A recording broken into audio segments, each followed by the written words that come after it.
Hi hello ನಮಸ್ಕಾರ. ನೀವು ನೋಡ್ತಾ ಇದ್ದೀರಿ ಕರುನಾಡ ಟೈಮ್ಸ್ ಡಿಜಿಟಲ್ ಮೀಡಿಯಾ. ಕರುನಾಡ ರೌಂಡ್ಸ್ಗೆ ಸ್ವಾಗತ. ಚಿಕ್ಕಬಳ್ಳಾಪುರದಲ್ಲಿ ಬತ್ತಿದ್ದ ಕೆರೆಯಲ್ಲಿ ಸಾಮೂಹಿಕ ನಮಾಜ್. ಮಳೆಯಾಗಲಿ ಎಂದು ಅಲ್ಲನಿಗೆ ಮುಸ್ಲಿಂ ಬಾಂಧವರ ವಿಶೇಷ ಪ್ರಾರ್ಥನೆ. ಬಿಡದಿ ಟೌನ್ಶಿಪ್ ವಿರೋಧಿಸಿ ಆಗಸ್ಟ್ 9ರಿಂದ ಜೆಡಿಎಸ್ ಬೃಹತ್ ಪಾದಯಾತ್ರೆ.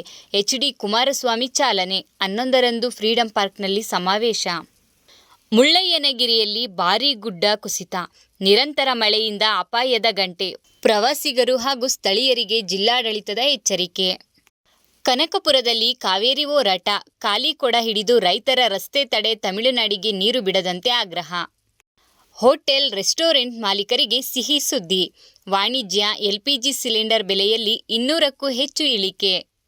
ದರ್ಶನ್ ಪತ್ನಿ ವಿಜಯಲಕ್ಷ್ಮಿ ಜೈಲಿಗೆ ಭೇಟಿ ನೀಡಿ ದರ್ಶನ್ ಜೊತೆ ಅರ್ಧ ಗಂಟೆ ಮಾತುಕತೆ, ಆರೋಗ್ಯ ವಿಚಾರಣೆ ನಡೆಸಿದ್ದಾರೆ.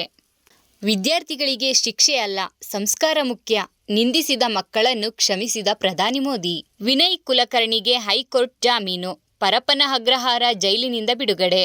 ಇಂದು ಮೈಸೂರಿನ ರಾಜಬೀದಿಯಲ್ಲಿ ಮಹಾರಾಜನಂತೆ ಪ್ರಜಾಪ್ರಭುತ್ವದ ಸೇನಾನಿ ಪ್ರಧಾನಿ ಮೋದಿ. ಚಾಮುಂಡಿ ಬೆಟ್ಟದಲ್ಲಿ ಡಿ-ಬಾಸ್ ಘೋಷಣೆ. ದರ್ಶನ್ ಫೋಟೋ ಹಿಡಿದ ಅಭಿಮಾನಿಗೆ ಪೊಲೀಸರ ಎಚ್ಚರಿಕೆ. ದಕ್ಷಿಣ ಭಾರತದ ಹಿರಿಯ ಗಾಯಕಿ ಕೆ. ಜಮುನಾ ರಾಣಿ ನಿಧನ. 6,000ಕ್ಕೂ ಹೆಚ್ಚು ಹಾಡುಗಳ ಅಮರ ಕಂಠ ಮೌನ. ಮಂಡ್ಯಕ್ಕೆ ಸಿನಿಮಾ ಪ್ರಚಾರಕ್ಕೆ ಬಂದ ರಾಗಿಣಿ. ಕಾವೇರಿ ಹೋರಾಟಕ್ಕೆ ನೋ ಕಮೆಂಟ್ಸ್ ಹೇಳಿಕೆ ವಿವಾದಕ್ಕೆ ಕಾರಣ. 83ರ ಹರೆಯದಲ್ಲೂ ಶಿಕ್ಷಣ ಸೇವೆ ನಿರಂತರ. 1 ಲಕ್ಷಕ್ಕೂ ಹೆಚ್ಚು ಮಕ್ಕಳಿಗೆ 5 ಕೋಟಿ ಸ್ಕಾಲರ್ಶಿಪ್ ದೊರಕಿಸಿಕೊಟ್ಟ ನಿವೃತ್ತ ಶಿಕ್ಷಕ. ರೈತರ ಸಂಕಷ್ಟದ ಕಹಿ ಚಿತ್ರಣ. ಬಿಚ್ಚನಹಳ್ಳಿಯಲ್ಲಿ ರೈತ ದಂಪತಿ ಆತ್ಮಹತ್ಯೆ. ತಕ್ಷಣ ಪರಿಹಾರಕ್ಕೆ ವಿಜಯೇಂದ್ರ ಒತ್ತಾಯ. ಕಾವೇರಿ ಹೋರಾಟಕ್ಕೆ ಸುಮಲತಾ, ಅಂಬರೀಶ್ ಸಾಥ್. ರೈತರ ನೋವು ಸರ್ಕಾರಕ್ಕೆ ಕಾಣುತ್ತಿಲ್ಲವೇ ಎಂದು ತೀವ್ರ ವಾಗ್ದಾಳಿ. ಕಿರುತೆರೆಯ ಆನ್-ಸ್ಕ್ರೀನ್ ಜೋಡಿ ರಿಯಲ್ ಲೈಫ್ ಕಪಲ್. ನಿರಂಜನ್ ಜೊತೆಗಿನ ಪ್ರೀತಿಯನ್ನು ಅಧಿಕೃತವಾಗಿ ಘೋಷಿಸಿದ ಅಮೂಲ್ಯ. 6 ಮತಗಳ ಸೋಲು, 9 ಮತಗಳ ಗೆಲುವಾಯಿತು. ಕಾನೂನು ಹೋರಾಟದ ಬಳಿಕ ಗಾಯತ್ರಿ ಶಾಂತೇಗೌಡ ವಿಜಯ.